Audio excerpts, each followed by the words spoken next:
ELISA test क्या होता है, एलाइजा टेस्ट कितने टाइप्स का होता है, डायरेक्ट एलाइजा क्या होता है, इनडायरेक्ट एलाइजा क्या होता है, सैंडविच एलाइजा क्या होता है, इन सभी टॉपिक को आज हम एक एक करके क्लियर करेंगे। तो वीडियो को बिना स्किप किए हुए देखिएगा, जिससे आपको ये पूरा टॉपिक अच्छे से समझ में आ जाए। तो वीडियो स्टार्ट करने से पहले मेरा नाम आलोक कुमार दुबे, स्वागत है आपका हमारे चैनल जुनून नीट में। तो चलिए बिना किसी देरी के आज का वीडियो स्टार्ट करते हैं। तो सबसे पहले हम जानते हैं एलाइजा होता क्या है। तो देखिए, एलाइजा एंजाइम लिंक्ड इम्यूनोसॉर्बेंट टेसे होता है। एलाइजा का फुल फॉर्म क्या होता है, एंजाइम लिंक्ड इम्यूनोसॉर्बेंट टेसे। क्या होता है, एंजाइम लिंक्ड होता है किसके साथ, इम्यूनोसॉर्बेंट टेसे के साथ। किसके साथ, एंटीबॉडी के साथ में एंजाइम लिंक्ड होता है। ठीक, अब इसका इंट्रोडक्शन क्या होता है इसको जानते हैं। तो एलाइजा एक सेंसिटिव और स्पेसिफिक टेसे होता है। ये टेक्निक एंटीजन और एंटीबॉडी को डिटेक्ट करने के लिए यूज किया जाता है। ठीक, इस टेक्निक में एंटीबॉडी एंजाइम के साथ कंजुगेट होता है और फिर जब सबस्ट्रेट ऐड किया जाता है तो स्पेसिफिक एंटीजन के प्रेजेंस की वजह से कलर का डेवलपमेंट होता है, जिसे एलाइजा डेटा से लिंक किया जाता है। अब देखिए क्या होता है, एक स्पेसिफिक एंटीजन या एंटीबॉडी का यूज करके, ठीक, एंटीबॉडी का यूज करके एंटीजन का पता लगाया जाता है और एंटीजन का यूज करके एंटीबॉडी का पता लगाया जाता है। यही क्या कहलाता है, एलाइजा कहलाता है। ठीक, अब एलाइजा का टाइप्स क्या होता है, देखिए इसका जो टाइप्स है वो 3 टाइप में डिवाइड किया गया है। पहला है डायरेक्ट एलाइजा, दूसरा है इनडायरेक्ट एलाइजा, तीसरा है सैंडविच एलाइजा। अब देखिए सभी टेस्ट में अलग अलग एंजाइम का यूज किया जाता है, अलग अलग सबस्ट्रेट का यूज किया जाता है। तो हम जानेंगे कौन कौन से एंजाइम में मोस्ट कॉमनली यूज किए जाते हैं। तो देखिए सबसे पहला जो एंजाइम है वो है हॉर्स रेडिस पेरोक्सिडेज।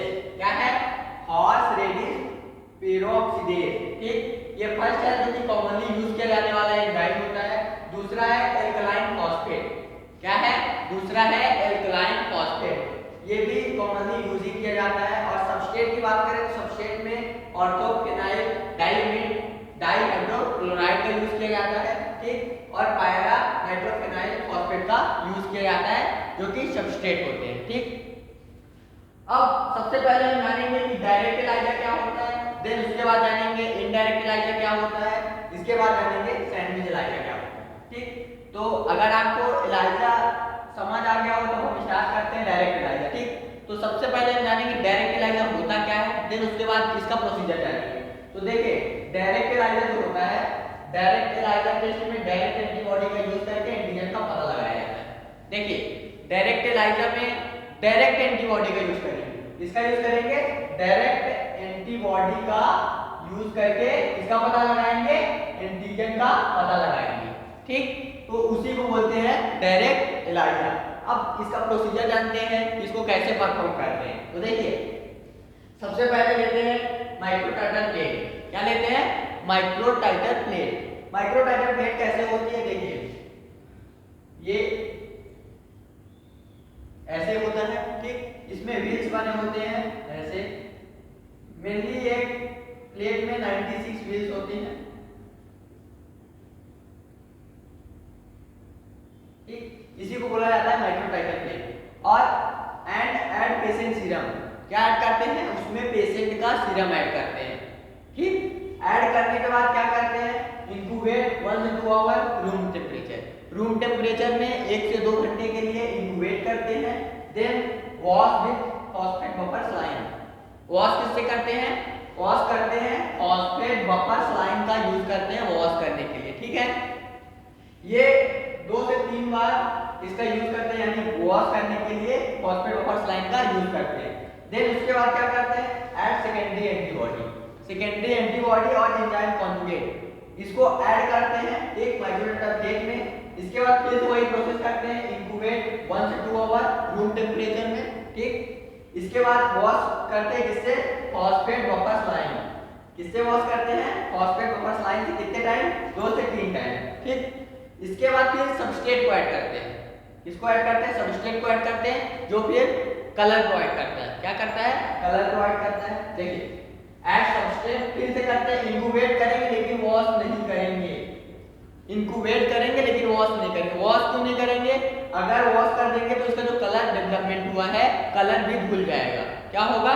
कलर भी धुल जाएगा। इसका अर्थ इसको वॉश नहीं करते हैं, इंक्यूबेट करते हैं 1 से 2 घंटे के लिए रूम टेम्परेचर में। ठीक, इसके बाद देखिए क्या होता है, कलर डेवलपमेंट होता है, उसको हम लोग क्या करते हैं, एलाइजा रीडर से रीड करते हैं। किससे रीड करते हैं? एलाइजा रीडर से रीड करते हैं। अब देखिए इसका डायग्राम। सबसे पहले हमने क्या लिया? माइक्रोटाइटल प्लेट। ठीक, माइक्रोटाइटल प्लेट लिया। देन उसके बाद क्या किया? ये पेशेंट का सीरम है, पेशेंट का सीरम लिया। ये देखिए माइक्रोटाइटल प्लेट पे पेशेंट का सीरम लेते हैं। देन उसके बाद क्या करते हैं? Add enzyme antibody enzyme conjugate. क्या ऐड किया? देखिए ऐड क्या कर रहे हैं? एंजाइम का कॉन्जुगेट, एंटीबॉडी एंजाइम का कॉन्जुगेट ऐड कर रहे हैं। ऐड हुआ। देन उसके बाद क्या करते हैं? सबस्ट्रेट को ऐड करते हैं। ये देखिए ये है सबस्ट्रेट। ये सबस्ट्रेट क्या करता है? ये कलर प्रोवाइड करता है। तो इस प्रकार से डायरेक्ट एलाइजा टेस्ट किया जाता है। ठीक, अब हम जानेंगे इनडायरेक्ट एलाइजा क्या होता है। तो देखिए इनडायरेक्ट एलाइजा में सबसे पहले नॉन एंटीजन का यूज किया जाता है। किसका यूज किया जाता है? Non antigen. जिस एंटीजन का हमें पता है उसका हम यूज करते हैं। ठीक, उसके बाद secondary antibody and enzyme conjugate का यूज करते हैं। ठीक, अब सेम प्रोसेस रहेगा। Take microtitre plate and add known antigen. इसमें देखिए माइक्रोटाइटल प्लेट में हमने सबसे पहले क्या ऐड किया था? पेशेंट का सीरम ऐड किया था। लेकिन इनडायरेक्ट में सबसे पहले हम क्या ऐड कर रहे हैं? Non antigen. क्या कर रहे हैं? नॉन एंटीजन ऐड करेंगे। फिर वही प्रोसेस इंक्यूबेट 1 से 2 आवर के लिए इंक्यूबेट करेंगे, जिसमें रूम टेम्परेचर में wash with phosphate buffer saline.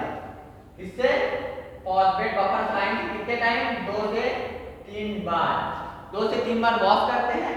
Then फिर पेशेंट का सीरम ऐड करते हैं। देखिए डायरेक्ट एलाइजा में क्या हुआ था? माइक्रोटाइटल प्लेट में पेशेंट का सीरम लिए थे, लेकिन इनडायरेक्ट में सबसे पहले क्या यूज किया जा रहा है?